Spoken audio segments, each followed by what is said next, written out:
वीरवार की दोपहर थी और बाहर बहुत तेज बारिश हो रही थी। मैं अपने PS5 पर GTA 5 खेल रहा था। मेरा रूममेट नैश उस दिन घर पर नहीं था, तो इस 2 मंजिल के घर में इस तूफान के बीच में अकेला था। गेम खेलते खेलते बोर होकर मुझे नींद आने लगी और मैं उबासी लेने लगा। ये सोचकर कि मैं अब क्या करूं, मैंने ओमेगल खोल लिया कि चलो कुछ अजनबियों से बात की जाए। आपकी जानकारी के लिए मैं पहले भी इस साइट को बहुत बार इस्तेमाल कर चुका हूँ, इसलिए एक बार फिर उसे इस्तेमाल करने में मुझे कोई दिक्कत नहीं थी। क्योंकि मैं उसे पहले भी इस्तेमाल कर चुका था, इसलिए ज्यादा टाइम खराब ना करे हुए मैंने उसे फौरन ही चालू कर दिया। वो साइट मुझे किसी अजनबी से कनेक्ट करने में अभी समय लगा रही थी, इसलिए तब तक मैं किचन तक गया और वहां से कुछ खाने को ले आया। जब मैं वापस आया तो मेरे हाथ में नाचोस का एक बोल था और कोक की एक बोतल। मेरी नजर स्क्रीन पर अभी नहीं पड़ी थी क्योंकि मैं डेस्क पर अपने सामान को रखने में व्यस्त था। ये सब करते हुए मैंने ध्यान ही नहीं दिया कि मेरी चैट कनेक्ट हो गई है और जिससे कनेक्ट हुई है वो आराम से बैठकर मुझे ये सब करते हुए देख रहा है। जब मैं अपनी कुर्सी पर बैठा और मेरी नजर स्क्रीन पर पड़ी तो एक बार के लिए तो मुझे हार्ट अटैक ही आ गया। 2 बड़ी बड़ी आंखें जैसे वेबकैम से चिपकी हुई थी। जो भी उस तरफ था जानकर कैमरे के बिल्कुल करीब आ गया था। वो ये क्या हो रहा है? हाय। उसकी आंखें पीछे हुई और मैंने देखा कि एक अजीब सा दिखने वाला आदमी नीले रंग के कमरे में बैठा है। उस कमरे की नीली लाइटें इतनी गहरी थी कि अगर कोई उन्हें लगातार देखे तो उसका सर दर्द हो जाए। वो आदमी मुझे देखता रहा, शायद वो मेरे जवाब का इंतजार कर रहा था, पर कुछ सेकंड्स तक मुझे समझ नहीं आया कि मैं उससे क्या जवाब दूं। जैसे ही मुझे एहसास हुआ कि मेरे चुप रहने की वजह से शायद मैं माहौल और भी असुविधाजनक बना रहा हूँ, तो मैंने तुरंत ही जवाब दिया, हाय, कैसे हो तुम? तुम्हें इस तरह अंदर आते देख और सवाल लगाते देख में मजा आया। तुम्हें पता ही नहीं चला कि मैं तुम्हें देख रहा हूँ। हाँ, मेरा ध्यान स्क्रीन पर गया ही नहीं। तो तुम्हारा नाम क्या है? मेरा नाम मैक्स है और तुम्हारा? मेरा नाम एंथनी है। तुम कहाँ से हो एंथनी? जैक्सनविल। मैं उम्मीद कर रहा था कि शायद वो भी मुझे वही सवाल करेगा, लेकिन उसके बाद वो शांत हो गया और अपने पीछे देखने लगा और तभी मुझे उसके कमरे से कुछ आवाज आई। मैं दावे से नहीं बता सकता कि वो किस तरह की आवाज थी, पर वो किसी से सिसकने की आवाज आ रही थी। वो क्या था?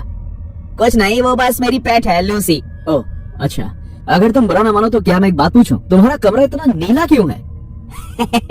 ये लाइट्स मुझे शांत करती हैं। मेरा हाल ही में रिश्ता टूटा है, इसलिए अभी मुझे कुछ भी ज्यादा अच्छा नहीं लग रहा। जानकर बुरा लगा दोस्त, क्या हुआ था? हम कुछ टाइम से साथ रह रहे थे, पर एक सुबह उसने तय किया कि वो अपने पुराने बॉयफ्रेंड के पास वापस जाना चाहती है। ये लड़कियां बहुत मतलबी होती हैं, सच में। मुझे नहीं लगता कि सभी ऐसी होती, और तुम भी इन सब से उभर जाओगे इतना ज्यादा। उभर जाऊंगा? आप कभी भी किसी से इतनी आसानी से नहीं उभरते। अगर आपने उनसे सबसे ज्यादा प्यार किया हो तो वो मेरी, सिर्फ मेरी है और हमें साथ ही रहना चाहिए। मैंने इस तरह के बर्ताव का अनुमान नहीं लगाया था, इसलिए मैं किस तरह इसका सामना करूं ये भी नहीं जानता था। मैं काफी शर्मिंदा हो गया, इसलिए कुछ सेकंड्स के लिए चुप रहा और फिर मैंने उन्हीं हालात पर अपनी कही हुई बात के लिए माफी मांगने का तय किया। मैं माफी चाहता हूँ, मुझे कोई अंदाजा नहीं था।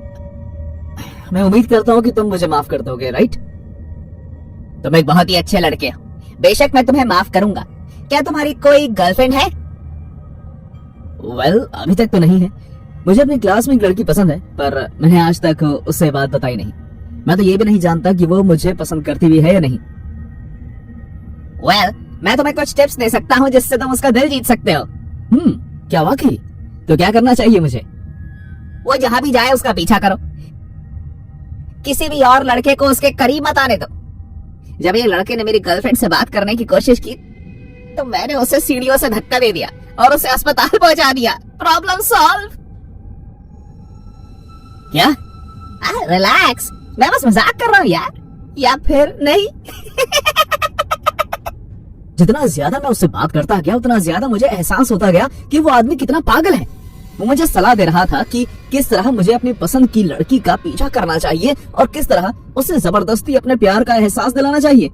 मैंने जल्द ही अनुमान लगा लिया कि ये आदमी सही नहीं है। वो आदमी इतनी घटिया बातें कर रहा था कि एक पल के बाद मुझे उसकी बातें सुनकर गुस्सा आने लगा।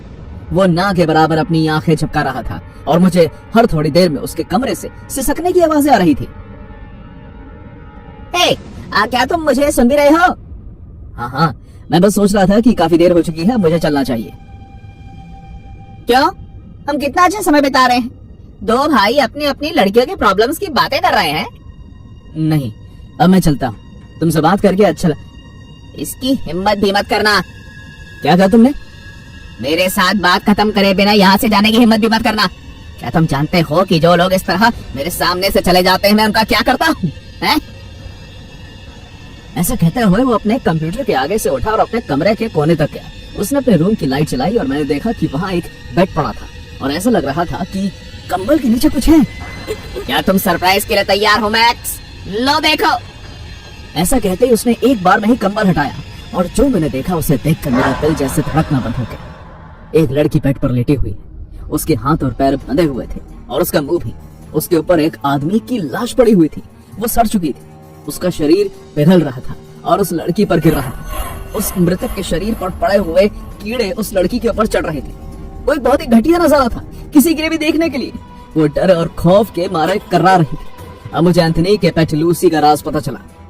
उस लड़की का चेहरा वेबकैम की तरफ था और मैं देख सकता था कि उसकी आंखें मुझे मदद के लिए पुकार रही हैं और उस समय मैं उसकी किसी भी तरह की मदद नहीं कर सकता था। लूसी मुझे अपने पुराने आशिक के लिए छोड़कर चली गई थी, जबकि मैं उससे अपने तन मन धन से प्यार करता था, इसलिए अब वो अपने आशिक के साथ हमेशा हमेशा के लिए रह सकती है। अब उन्हें कोई जुदा नहीं कर सकता और मैं इन कीड़ों को उसे धीरे धीरे जिंदा खाते हुए देखूंगा। तुम एक पागल आदमी हो। मैं अभी इस वक्त पुलिस को फोन कर रहा हूँ। मैं सुनिश्चित करूंगा कि तुम जेल में सड़ो। तुम कोशिश कर सकते हो, शायद पुलिस मुझे ढूंढ पाए। Good bye max. डिस्कनेक्ट करने की जरूरत मत करना। रुको रुको। अच्छी नींद लेना मैक्स। बाय। नहीं रुको। चैट डिस्कनेक्ट हो गई और मैं वहां बैठा रह गया, बस एक पुतले की तरह। जब मैंने कुछ हिम्मत जुटाकर कुछ करने का सोचा तो मैंने सबसे पहले अपने रूममेट को फोन किया और उसे सब कुछ बताया। अगले दिन हम पुलिस के पास गए और इस आदमी के खिलाफ शिकायत दर्ज की, पर इस पागल आदमी को ओमेगल जैसी साइट से ढूंढना उतना ही मुश्किल था जितनी सागर में मछली ढूंढना। पुलिस ने जैक्सनविल की पुलिस से भी संपर्क किया, पर वो उसके स्केच के जरिए ऐसा किसी भी आदमी को ढूंढ नहीं पाए। मैं यकीन के साथ कह सकता हूँ कि वो उसका असली नाम नहीं था। मैं नहीं जानता कि अब वो लड़की जिंदा होगी भी या नहीं, और अगर होगी भी तो एंथनी उसे जिंदा उन कीड़ों के जरिए मरते हुए देख रहा होगा। गलत लोगों के लिए इंटरनेट एक मौका प्रस्त जगह हो सकती है। कुछ साल पहले लोगों में एक वेबसाइट बहुत ही मशहूर हुई थी, उसका नाम था ओमेगल। यह वेबसाइट आपको दुनिया भर के लोगों से वीडियो कॉल करके बात करने का मौका देती थी। यकीन मानिए कुछ लोग इसके लिए पागल हुआ करते थे। उस रात मेरे कुछ दोस्त मेरे घर पर आए हुए थे और मैं ओमेगल पर पहली बार किसी से बात करने की कोशिश करने जा रहा था। स्टीव ने हमें बताया था कि वो किस तरह इस वेबसाइट के जरिए एक लड़की से मिला और अब वो रविवार को डेट पर जाने वाले थे। वो इतनी बढ़िया है यार, मतलब जैसे कि हम एक ही तरह के हैं। साफ साफ कहूं तो वो उसके बारे में बात करने से रुकता ही नहीं था। और दूसरी तरफ था मार्को एक शांत और शर्मीला लड़का था, स्टीव का बिल्कुल विपरीत। मैं कभी ऐसी लड़की को डेट नहीं कर सकता जिससे मैं इंटरनेट पर मिला हूं, पर फिर भी बताओ हमें इसके बारे में, शायद ये मजेदार हो। स्टीव उस बात से मुझे नाखुश लगा, लेकिन उसने जाने दिया। हाँ जरूर, चलो आओ शुरू करते हैं। मैंने वेबसाइट खोली, अपने कंप्यूटर का कैमरा चेक किया और माइक भी, सब तैयार था। हमने कुछ लोगों से बात की, कुछ लोग बहुत मस्त थे और कुछ लोग बिल्कुल सरभरे। ओमेगल की एक अच्छी बात ये थी कि वो हमें लोगों को स्किप करने का मौका देती थी, तो अगर कभी भी कुछ गड़बड़ हो जाए तुम हमेशा वहां से बाहर आ सकते हो। और फिर हमें वो मिला। हमें आज तक उसका नाम नहीं पता, पर जब हमने उससे बात करना शुरू किया हमने गौर किया कि स्किप का बटन ग्रे हो गया था। हम उस पर क्लिक नहीं कर पा रहे थे। उसने अपना नाम मार्को बताया, बिल्कुल मेरे फ्रेंड जैसा। हाय, मेरा नाम मार्को है, मैं रिवरसाइड हाई में पढ़ता हूँ और मैं चेस क्लब का प्रेसिडेंट हूँ। अब आपको ये बात साधारण सी लग रही होगी, पर डराने वाली बात ये थी कि ये परिचय हूबहू मेरे दोस्त मार्को जैसा था। रिवरसाइड हाई हमारा स्कूल था, मार्को चेस क्लब का प्रेसिडेंट था। और भी ज्यादा डराने वाली बात ये थी कि उसने बिल्कुल वही रंग की शर्ट पहनी थी जैसे कि मार्को ने। मैंने बगल में देखा और मार्को डर के मारे कांप रहा था। उसकी आंखें खुली की खुली रह गई थी। क्या बकवास है ये क्या ये किसी तरह का मजाक चल रहा है? किसने कहा है तुम्हें ये सब करने के लिए? स्क्रीन पर जो लड़का था वो बहरूपिया बस मुस्कुराने लगा। मैंने तुम्हें बताया था ना यार, मैं मार्को हूँ। तुम्हारे साथ बैठा ये लड़का कौन है? ये फालतू की हरकत करना बंद कर, ओके? ये मार्को है और तुम हमारे साथ एक घटिया मजाक करने वाला कोई आदमी। नहीं नहीं नहीं, मैं तुम्हारे दोस्त हूँ, वो असली मार्को नहीं है। कम ऑन स्टीव, पीटर, ये मैं हूँ। वो दिखने में बिल्कुल मार्को जैसा था। प्लीज यार बंद करो इसे, मेरा दिमाग खराब हो रहा है। इसे बंद मत करना गाइस, ये लड़का मैं नहीं हूँ, ये तो मैं नुकसान पहुंचा सकता है। ठीक है, बस बहुत हुआ। मैं नहीं जानता कि तुम कौन हो, पर ये हमारा दोस्त है। तुम हमें पागल नहीं बना सकते। तुम हमारे दोस्त मार्को नहीं हो। क्या वाकई? तुम्हें इस कमरे में कैसे आया? वो पीछे हुआ और उसने हमारा कमरा दिखाया। क्वीन गैम्बिट से उस लड़की का वो पोस्टर, सामने रखी चेस बोर्ड गेम और खिड़की पर लगे चेक प्रिंट के पर्दे। वो मार्को का कमरा था और वो मार्को के घर में था। तुम मेरे घर में कैसे घुसे? मार्को खड़ा हो गया और वो बुरी तरह डर गया था और उसका चेहरा फीका पड़ गया था। क्योंकि ये मेरा घर है। मैं अभी पुलिस को बुला रहा हूँ। मैं अभी अपने पेरेंट्स को फोन करता हूँ। मार्को ने अपने फोन निकाला और अपने पेरेंट्स को मिलाने लगा। उसने फोन स्पीकर पर डाल दिया। मॉम, मॉम, क्या ये आप हैं? हाँ बेटा, क्या हुआ? मार्को वहीं चुप हो गया। आखिर वो उन्हें कैसे समझाता? मॉम, आपने मुझे आखिरी बार कब देखा था? मार्को डिनर के बाद से मेरे ही घर पर था। हमारा घर एक दूसरे के घर से कुछ ही दूरी पर था। उसकी मॉम के जवाब ने हम सबको हिलाकर रख दिया। कैसी बहकी बहकी बातें कर रहे हो? मैंने तुम्हें 2 मिनट पहले ही तो देखा था, जब तुम अपने कमरे की तरफ गए थे। मार्को ये बात सुनकर जमीन पर गिर गया। मैंने स्क्रीन की तरफ देखा। वो लड़का शैतान हंसी हंस रहा था। मॉम, वो मैं नहीं हूँ। मैं नहीं जानता कि वो कौन है, पर जो भी घर में है वो मैं नहीं हूँ। आप प्लीज जल्दी पुलिस को फोन कीजिए। पागल मत बना मुझे मार्को, मैं वैसे भी तुम्हारे पास आने ही वाली थी। मुझे तुमसे कुछ बात करनी है। नहीं मॉम, प्लीज नहीं। उन्होंने फोन रख दिया। कुछ मिनटों बाद ही सब कुछ हमारे सामने आ गया। वो बहरूपिया हमारे सामने बैठकर हंसने लगा। कुछ पल के बाद उसके पीछे वाला दरवाजा खुला और जब मार्को की मॉम उस बहरूपिये के पास गई तो उसने अपनी कुर्सी उनकी तरफ घुमाई। वो उस लड़के को पहचान नहीं पाई, इसलिए पीछे जाने लगी। वो लड़का अपनी कुर्सी से उठा और उन पर कूद गया। उसने धक्का देकर उन्हें जमीन पर गिरा दिया। नहीं मॉम! कुछ सेकंड्स बाद वो बहरूपिया उठा और उसने स्क्रीन की तरफ देखा। वो खून से लथपथ हो गया था और उसके हाथ में एक चाकू था। देखो, देखो तुमने अपनी मॉम के साथ क्या किया।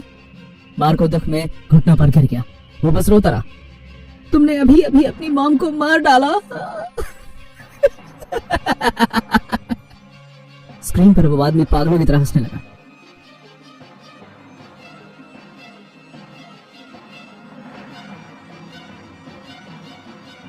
स्टीवी ऐसा इकलौता शख्स था जो सबको चकमा देकर वहां से उठा, कंप्यूटर के पीछे गया और वहां से उसका प्लग निकाल दिया। चलो जल्दी। स्टीव की बात सुनकर हम सब उसके पीछे पीछे सीढ़ियों से नीचे भागने लगे। मेरे फ्रेंड्स ने पूछा कि क्या हुआ, तो मैंने उन्हें बताया कि मार्को के घर कुछ गलत हुआ है। आप लोग प्लीज 911 पर फोन कीजिए और उन्हें वहां भेजिए। हम गलियों से भागते हुए मार्को के घर की ओर जाने लगे।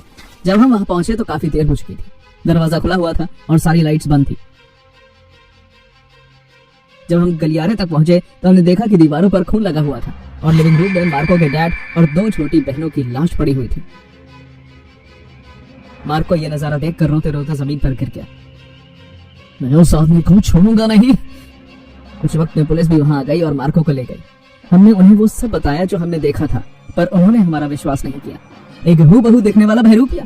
उन्हें लगा कि हम सब पागल हैं, पर हम सब जानते थे कि जो हमने देखा था। मार्को मेरे साथ रहने लगा और समय बिताते बिताते हमारी दोस्ती और भी गहरी हो गई। वो मेरे लिए एक भाई की जैसा हो गया और हम अपनी जिंदगी में आगे बढ़ गए। पर इस बात की हमें हमेशा चिंता रहती कि पुलिस वाले कभी भी उस बहरूपिये को पकड़ नहीं पाए। मैं जानता हूँ कि मार्को को तब तक शांति नहीं मिलेगी जब तक वो ये नहीं जान लेता कि उसके परिवार के साथ ऐसा क्यों हुआ। मेरा नाम जीन है और मैं 32 साल की हूँ। हर रात मुझे वो दिन ऐसे याद आता है जैसे कल की ही बात हो। तब मैं 17 साल की थी। मेरी मॉम और मैं 1 हफ्ते पहले ही बीच पर छुट्टियां मनाकर वापस आए थे। क्योंकि मेरी मॉम की उम्र हो चुकी थी, इसलिए उन्हें अभी भी हफ्ते भर और आराम करने की जरूरत थी। उस दिन मेरी मॉम का खाना बनाने का मन नहीं था, इसलिए हमने बाहर से खाना मंगवाने के बारे में सोचा। मेरा 9 साल का कजन भी है और वो उस दिन हमारे साथ था और वो पिज्जा खाने की जिद करता रहा, इसलिए हमने पिज्जा मंगवाने के बारे में सोचा। जब हम पिज्जा की वैरायटीज के बीच चुनाव कर रहे थे तब मैंने अपनी मॉम को कंप्यूटर के आगे ओमेगल खोलकर बैठा दिया ताकि वो अपना कुछ वक्त बिता सके। जैसे ही हमने ऑर्डर कर दिया, मैं उत्सुकता से ये देखने गई कि मेरी मॉम ओमेगल पर क्या कर रही हैं। जब मैं वहां पहुंची तो मैंने देखा कि वो एक लड़के से बात कर रही थी जो लगभग 30 साल की उम्र का था। उस लड़के के बाल सुनहरे थे और उसकी भूरी आंखें कंप्यूटर में चमक रही थी।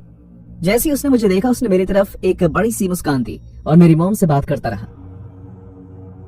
क्या ये आपकी बेटी है? ये बिल्कुल आपके जैसी दिखती है। मुझे अक्सर ये सुनने को मिलता है।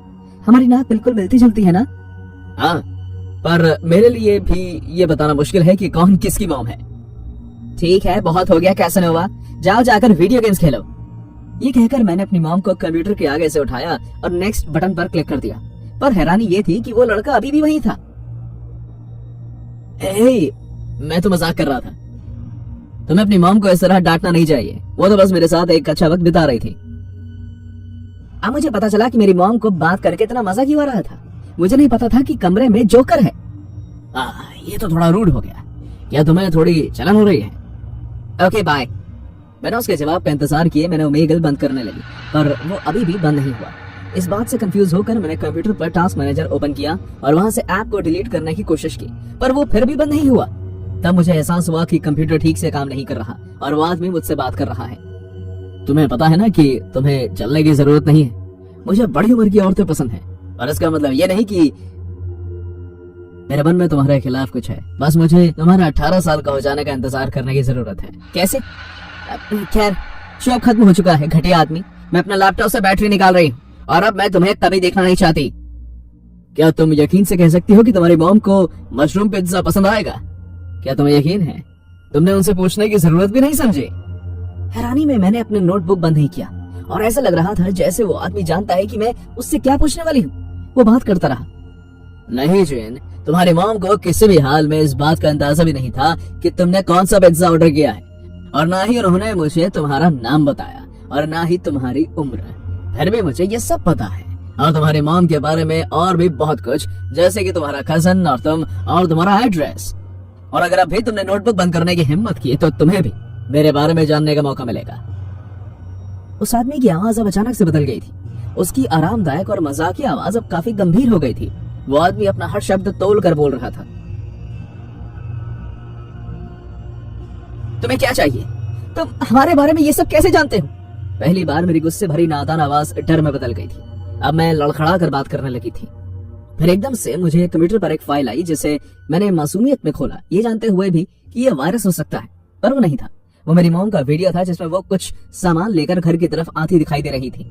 इस बात से अनजान कि कोई उनकी वीडियो बना रहा है। रिकॉर्डिंग खत्म हुई और मुझे फिर से उस आदमी की शक्ल दिखने लगी जो मुझे ऐसे देख रहा था जैसे कि मैं मर चुकी हूँ, और दूसरी ओर मेरी आंखें खुली की खुली रह गई। मैंने जो देखा उसे देखकर मैं अभी भी सदमे में थी। मैं अभी भी सिर्फ प्रश्न का जवाब देने में ही इच्छा रखता, क्योंकि इस वक्त मैं सिर्फ इतना चाहता हूँ कि तुम इस नोटबुक को चार्ज करो, क्योंकि इसमें सिर्फ 17% ही बैटरी रह गई है। मैं इस बात की प्रार्थना करने लगी कि आदमी इस बात पर गलत, और इसी सोच के साथ मैंने बैटरी चेक की और उसकी बात सच निकली। मैं इस बात से इतना ज्यादा घबरा गई थी कि घबराहट से मैं रोने लगी, और रोते रोते मैंने उस नोटबुक को चार्ज पर लगाया। इतनी देर होने की वजह से मेरी मॉम और कजन भी रूम में आ गए, और ये सब देखकर मेरी मॉम भी डर गई। मेरा कजन सिर्फ पिज्जा की मांग करता रहा। उस वक्त मुझे एहसास हुआ कि हमारे फोन और कंप्यूटर हैक हो चुके हैं और अब हम सिर्फ इस आदमी की इच्छा के अनुसार ही बच सकते हैं। तो अब हम ये करेंगे, चीन, तुम्हारी मॉम अपनी बेडरूम के एक छेद में छिपाई हुई सेविंग्स निकाल कर लाएंगी, फिर वो नीचे जाएंगी और वो सारे पैसे पिज्जा देने आए लड़के को टिप में देंगी। फिर वो वापस आएंगी और आज तुम्हारा कजन अपनी जिंदगी का सबसे महंगा पिज्जा खाएगा। हमें कैसे पता चलेगा कि इसके बाद तुम हमें कभी परेशान नहीं करोगे? ओ प्यारी बच्ची, लगता है तुमने बहुत फिल्में देखी हैं।